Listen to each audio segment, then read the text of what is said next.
All right. There we go. All right. I think this works. Say it. Say it. So hi, everyone. Let's make the statement. We are alive because God knows nobody knew that. Power struggle, people. Let's talk about the power struggle. First of all, let's also talk about how you get a little cranky at nighttime. I would love to talk about how wonderful this shirt is, made possible by Nate Diaz and company. Some of us don't know Nate Diaz, so that's going to be a party foul. Anyways, welcome everyone tonight to an awesome live that we're about to do. We are talking about the power struggle, which we all know about, but maybe Jacob, can you help us just define what we mean by power struggle? So the power struggle is basically when you have a situation where you'll find people bouncing into scripts, previous scripts that they might have had, where it's like not a big deal, like who's cooking dinner, or take out the garbage, or you leave the seat up, and you'll find that there's like a blow up over these small things, and people get really upset because it's like, how could they do this? But the reality is that they've been doing this for many years. So that's one kind of power struggle. Power struggle is when you have people that are fighting over basic things. And the other type of a power struggle is when you have people that are really fundamentally disagreeing. I have this idea that people who are married longer actually have a harder time being vulnerable. You think to yourself, vulnerability is tough in the beginning, but eventually after a long time, we seem to get used to each other and we can be more open. Right. But you have a different outlook on this. Well, I think that we both have a different outlook on that, which is a lot of times when you're married longer, it's oftentimes more difficult to talk about the things that really motivate you, or because again, look, you get married. But it also depends on what kind of dynamic you've established. That's right. I think the idea being, though, that is you grow as a person, and you might have different needs, desires, wants, fundamental beliefs, etc. throughout your life. It might get difficult talking to the person you've been with for all this time, because it's like, hey, I married a person that wanted to do this and not that. Mm-hmm. So like, how do you have that difficult conversation? And then ultimately, if you're trying to go in one direction, let's say you are working on certain elements of your personal development, and then you find yourself having that situation where they're not on the same page as you. So then that becomes very problematic. Right. How about we talk about that a little bit? First, let's talk about the first piece, right? I think that we can all benefit from just a couple of. I don't know Instagram etiquette, but we appreciate you watching this. Thank you. So we really try to be organized this time. So the first piece, I think, what you mentioned is those little wobbles, those little disagreements that kind of all of a sudden could spark something bigger. So for example, in terms of, oh, you didn't buy this at the store, which is your favorite one. That's a huge one. I had to heal hard from that. Which was a really, that's always a major issue with us at the beginning of our marriage for quite a lot of years. Or, simpler things like, okay, are you making dinner, or is the dinner ready at a certain time?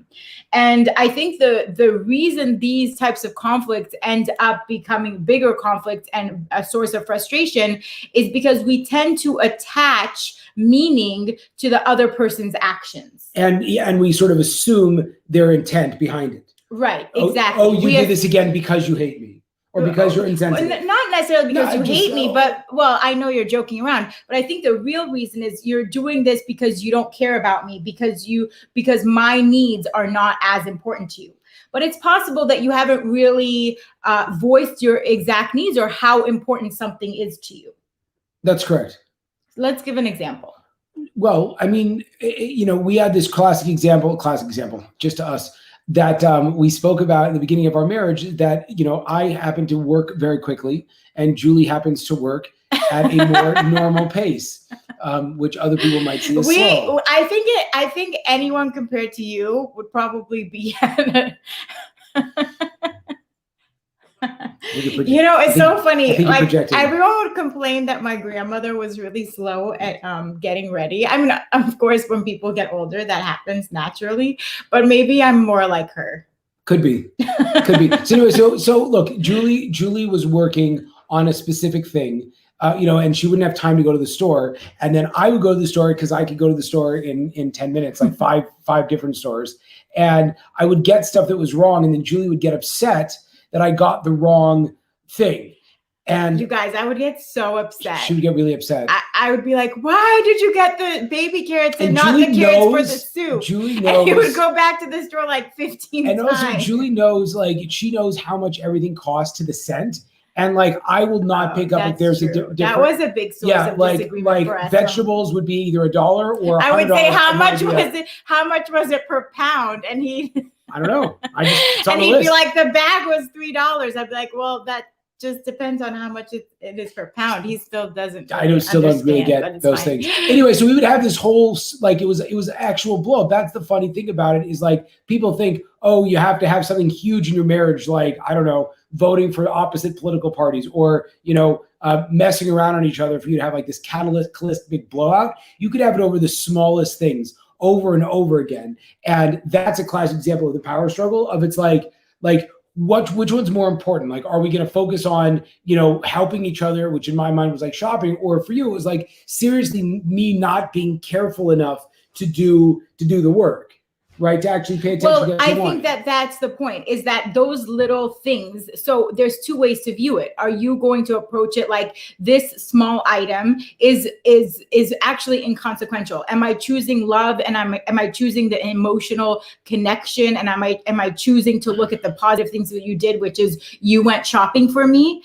Or am I choosing to look at what is missing? And so the point is, in those situations where it's a little bit more superfluous or superficial disagreements, the point is to try on those pieces to look at it. What is your spouse, what's your partner trying to do for you? Or if they're not doing it, instead of looking at it as a personal affront, instead of looking at it as a personal affront, look at it as they might just be tired. They might be, it's something that they're just built and wired differently. So some people are messy and some people are neater. It doesn't mean the messier person is literally trying to do something that's could just be who they are. That's right. Right. And then the other point is to look deeper under, and both of the parties should be willing to look at it a bit deeper. Like, for example, if it is the point of the shopping, right? So I was so conscientious of the cost of things, for example. So it wasn't that he got the wrong thing, or it wasn't that, it's like,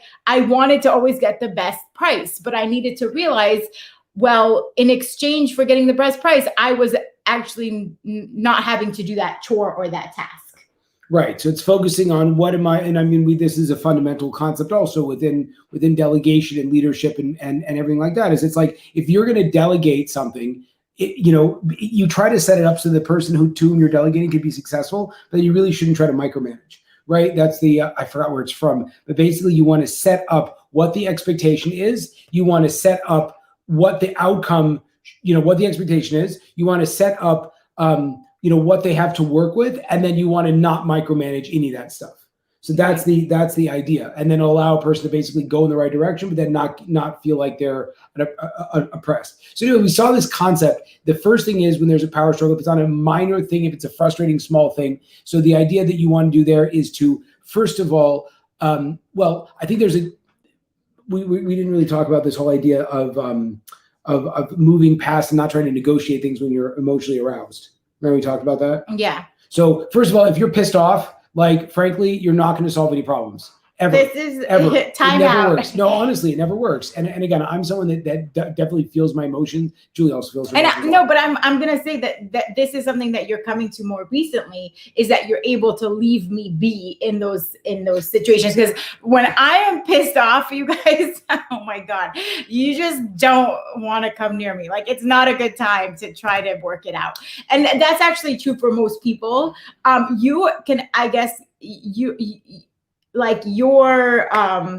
don't come to that level of anger or outburst as quickly as I do. But once I reach that point, then it's always going to be a time where I can't really, I can't have a really productive conversation, because there's an idea that when your heart rate is elevated and when you're in that state of like, you get to that state of flight or fight, and at that point you can't be creative, you can't problem solve. So there's no point in engaging at that moment. You're going to have to just table that conversation and come back to it later when you guys can actually have a productive conversation. Yeah, 100%. So the idea there would be to decompress and realize. And again, I deal with this, like, honestly, and thank God I've gotten so much better at it. Is I just realized that when Julie's like emotionally triggered, I just disengage, and it becomes a matter of just give me the power, the strength, whatever it might be, to not have to deal with, just to stay calm throughout the whole thing and think to myself, like, what do I need at this point? And if you're focused on that, it's actually easier to manage your risk and not feel so like triggered. For sure. And what the other pieces that you were talking about, if it's something, again, if it's something that's minor, have that in mind. Take a quick step back to say, is this argument, disagreement, is me poking at this or calling someone out, calling the person out on this, is this worth the relationship right now? Because you're going to damage the relationship in those moments. Totally. Okay, so that's that. That's the small things. Now, if there's bigger fundamental arguments, discussions, stuff like that are very, very difficult, and you have to become kind of your own, you're doing your own growth, and again, it's like messing up with the integrity of the relationship, so to speak, in the sense that you are like, you really want to make some big changes. You're shifting parts of your personality, parts of yourself, etc. So in those kinds of cases, you'll also have a power struggle, because like, you have to have a difficult conversation with your spouse in order for you to either like go into your shell or to live in alignment. Like, it's very difficult. Or you just hide whatever you want, because and we see that with a lot of people that we work with. It's like, they're so used to like not getting along that they become two separate people, and they just don't show up around each other, because it's like, there's no way to do it in a way where they feel supported and understood. And it could be that the other person wants to be supportive and understand them, but if the person doesn't allow for that space to happen, then it's never going to. So it's being able to show up vulnerably and show up as yourself. And the idea of that's exactly what's so important about, hold on. What are you doing? He's like, oh my gosh, you guys, I'm hardly being able to concentrate because his ADD brain right now is like doing something back here. I'm really trying to focus and concentrate. See, look, people are commenting on that, and I was trying Okay, so if you are commenting, we want to talk to you. So we have to figure that piece out, because it's not working entirely. Okay, so whatever. If you guys want to comment, please, we can't see that. We can't see it? No. Oh, it's too bad. Okay, so we're gonna figure this out for next time, because we're a work in progress, and that's all good. Is what it is. Okay. Anyways, I don't know what you were talking about. I was too distracted. Sorry, guys.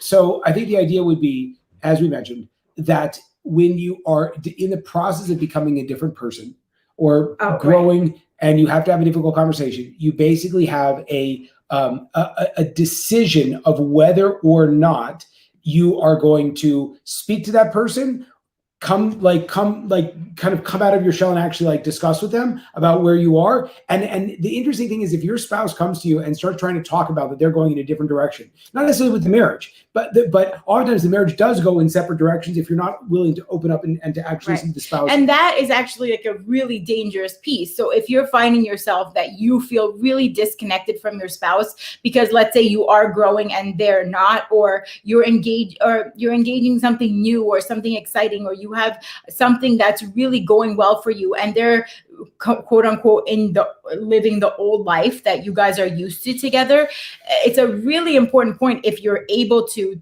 really to look and evaluate, because when you start turning away and not looking for your spouse to get your needs met, I think that's the key point, is once you stop looking at your spouse to get your needs met, that's when you really lose track of each other. And it starts to be a lot more miscommunication or misunderstanding about each other. So so people really get messed up with this piece, because it's like, either A, you are upset that your spouse is not meeting your needs, and you don't communicate that, you're just pissed off all the time, or you say my spouse can't provide for my needs, and you start trying to go look for it other places. But I would say also for the spouse that feels like, oh, they don't get me anymore, or this and that, it's about showing up and not saying, I'm now this great new person and this is my way. That's never going to work. I would say what would work is inviting them into your world in a way where you're actually asking them open-ended questions, asking them questions about themselves and what is important to them. Because once you start having those conversations, that's not about it's not so much about the daily tasks and partners and the grind and all of that, then you guys can connect as to the people that met each other and loved each other to begin with. Right. What do you think about that? No, so I think it's actually as scary as it is to sit by while your partner develops, because it's going to potentially really throw things for a loop. It is very scary. And I'm just saying this from experience. Not only is it scary, but it just makes you feel like, oh no, they picked the wrong person maybe in me, or it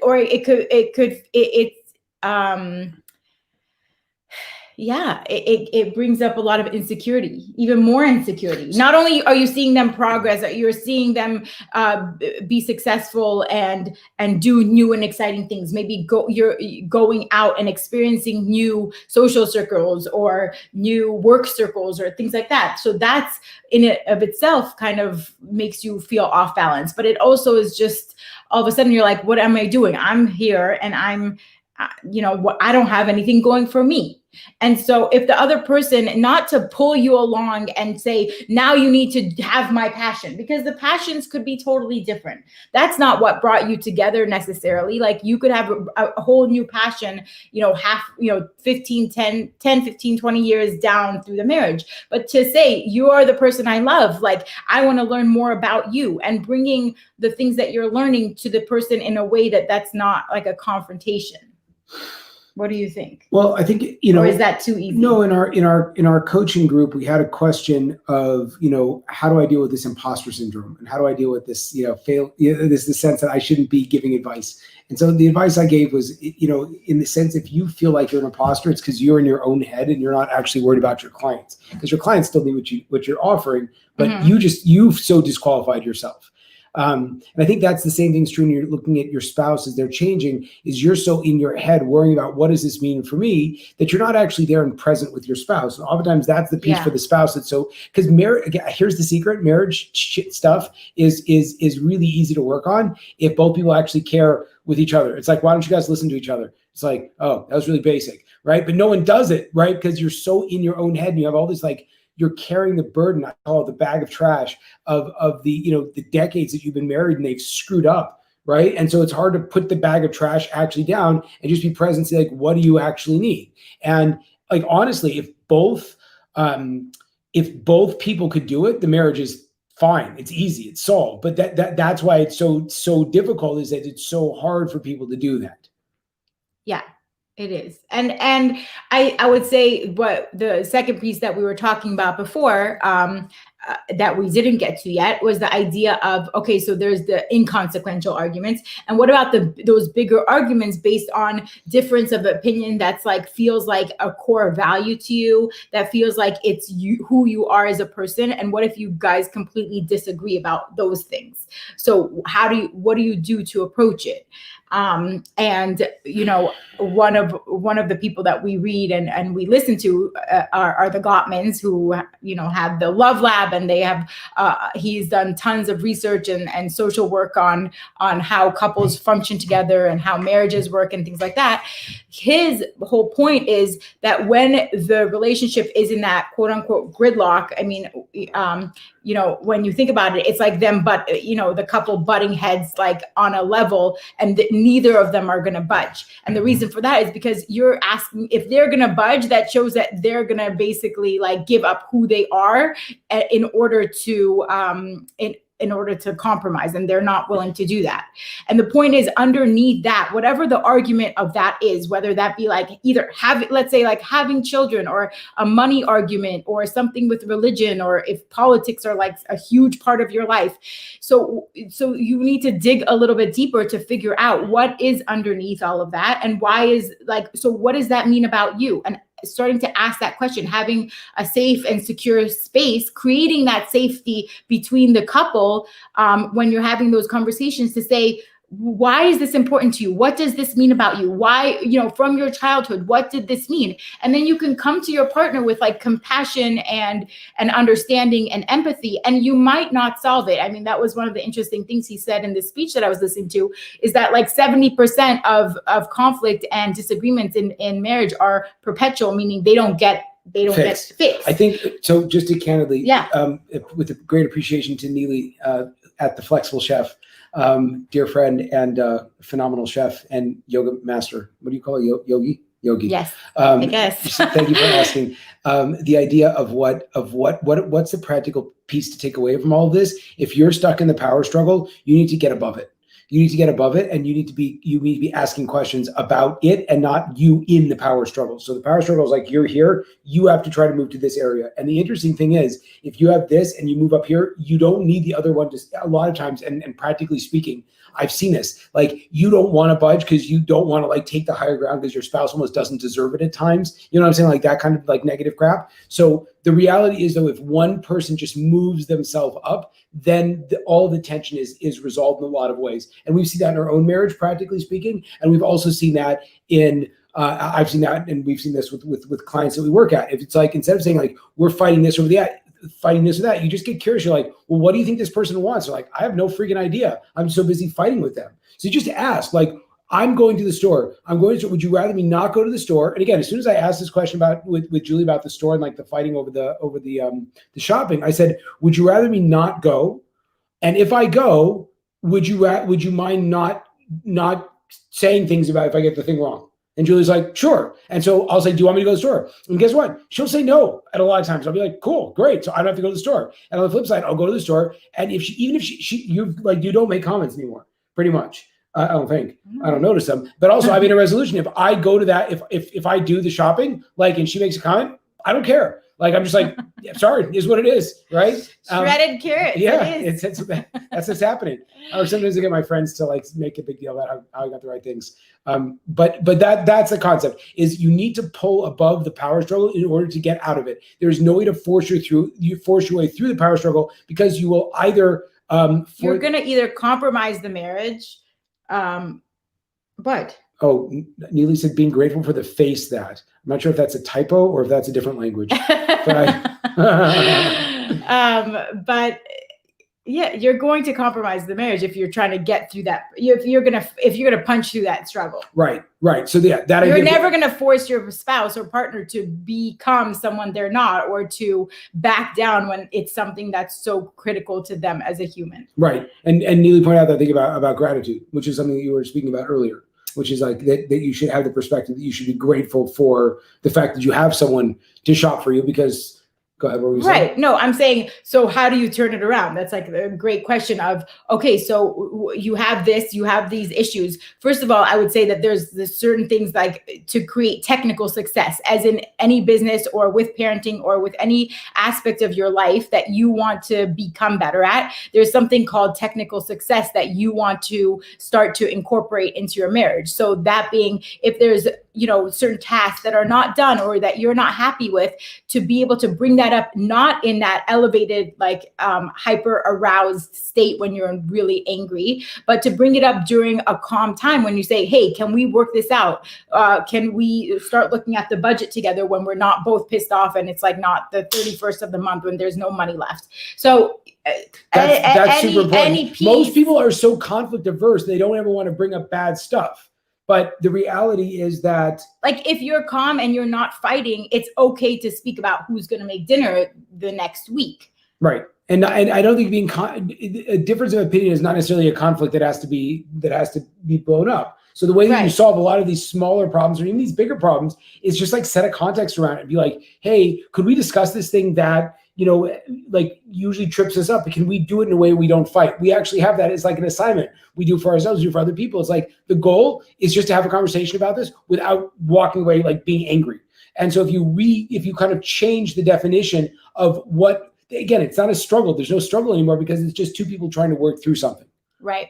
And then the other piece of so how do you move from that, how do you work on that trust? How do you work on the closeness and the intimacy between you as a couple? So there's a few ways to do it, but what we've learned is that there's like 3 specific ways to do it. So the first one is, what was it called? It's called the love map, meaning understanding, again, this is from the Gottmans, but the understanding your spouse's like psychological needs, like who are they? And again, you learn this at the beginning of a marriage, but you have to always go back to it. It's kind of like a living document or a living entity between you of understanding who your spouse is becoming. What do they love? What are they passionate about?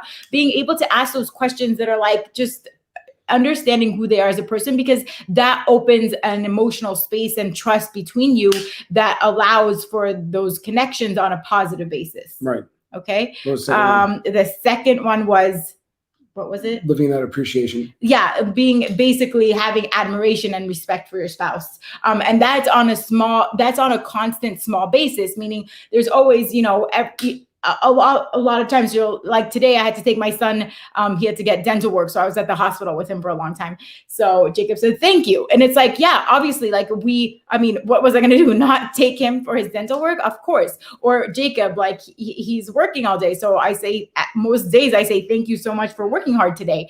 And so again, these are basic things that like, we have to do these are our quote unquote jobs or our roles, or, someone has to make dinner or someone has to get the kids fed. Just because it's done on a daily basis, there's no shortage of ways that you can appreciate and acknowledge the hard work that the other person puts in. So again, you're trying to bring in like just a positive atmosphere that's always pumping it through to the marriage, and that builds trust. It builds like camaraderie, like you're a team, and love to the marriage. Yeah, and I think a lot of times people are afraid to admit like how they're thankful for stuff, because it's almost like you have to like have that gratitude, and it's like, oh well, it's actually you're not just like obligated to do this stuff. You're actually like, you're actually doing a favor for me also. And I think that's also really important. Like you don't want, I know that sounds trite, but it's not a competition. No, and you just want to be appreciative, and it's okay to have like be I guess quote unquote needy, that there is a lot of work to do when you're trying to raise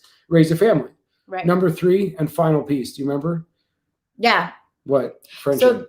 No. Oh. Well, the friendship is like the overarching theme, but the idea is that there's something called like bids for connection. Oh, yeah. And so what that means is that when your spouse is trying to get your attention or trying to make that connection, there's something called either turning towards or turning away from your spouse. So turning towards obviously means like you acknowledge whatever they're saying. Sometimes like if I'm really angry and pissed, like I will sometimes like just ignore you and not respond. That's awful. Just put those in. I like podcasts. Oh yeah, so now the secret is revealed. I've never accused him of that, but now the truth comes out. So the idea really with that is that, again, like, so are you going to be even if you're upset for over something, are you gonna respond to your spouse? Are you gonna be able to get over that in a way that's going to facilitate more communication, or are you gonna like stay away from communication and like not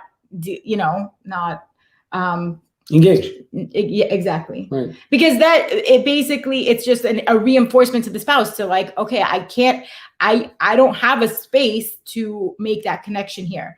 And what ends up happening is that then you're looking outside of the marriage for all the things that you should be looking for inside. Totally.